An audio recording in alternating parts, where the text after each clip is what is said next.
আজকে দেখাবো ইলিশ মাছের মাথা দিয়ে কাঁঠালের আটির ভর্তা। তো চলো প্রথমে কাঁঠালের আটিগুলো এইভাবে কেটে নিই। এইভাবে কেটে নিয়ে মাঝখান থেকে কেটে কেটে নিয়ে জলের মধ্যে দিয়ে ভিজিয়ে রাখতে হবে কিছুক্ষণ। দেখো এভাবে কেটে নিতে হবে। তারপরে যেটা করতে হবে, এরপরে প্রেশার কুকারের মধ্যে একটু জল দিয়ে সেই কাঁঠালের ধোয়া কাঁঠালের আটিগুলো দিয়ে দিতে হবে। দিয়ে প্রেশার কুকারে ঢাকনাটা আটকে কয়েকটা সিটি দিয়ে নিতে হবে। দেখো ঠিক এইভাবে। এরপরে কয়েকটা বলতে তোমরা 2-3টে সিটি দিলেই হবে। 3টে সিটি দিয়ে তারপরে রেখে দেবে যতক্ষণ না দমটা বেরোবে।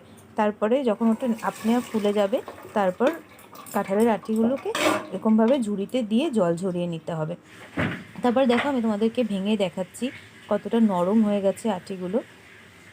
দেখো এইভাবে আস্তে আস্তে হাত দিয়ে এগুলোকে ভালোভাবে ম্যাশ করে নিতে হবে। হাত দিয়ে ম্যাশ করে নিলে হবে। আস্তে আস্তে এভাবে ভালো করে ম্যাশ করে নিয়েছি। এরপরে একটু উষ্ণ গরম জল করে ওই ম্যাশ করা কাঁঠালের আটিগুলোর মধ্যে দিয়ে একটু গুলিয়ে নিয়েছি। দেখো এভাবে একটুখানি মিশিয়ে দিতে হবে জলের সাথে। তারপর নিয়ে নেব ইলিশ মাছের মাথা। ইলিশ মাছের মাথা দুটোর মধ্যে প্রথমে একটু নুন হলুদ মাখিয়ে নেব।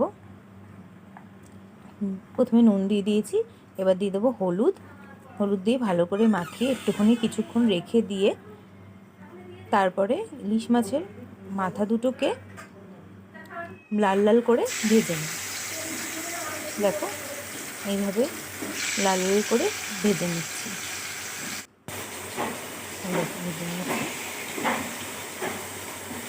ভেজে একটা একটা করে তুলে রাখবো।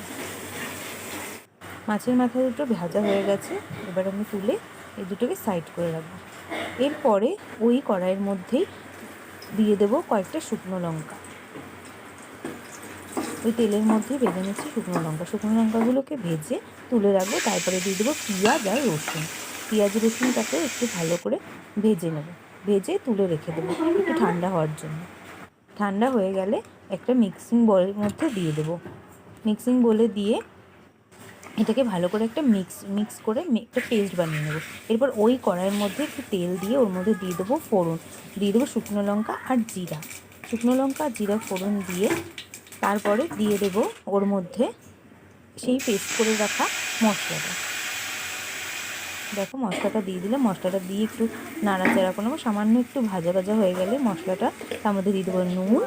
স্বাদ মতো নুন দিয়ে দেবে তোমাদের প্রয়োজন মতো। তারপরে দিয়ে দেবো একটু হলুদ দিয়ে আবার একটু ভালো করে নাড়িয়ে নিয়ে এবার দিয়ে দেবো সেই কাঁঠালের আটিগুলো, সেই ম্যাশ করে রাখা কাঁঠালের আটিগুলো।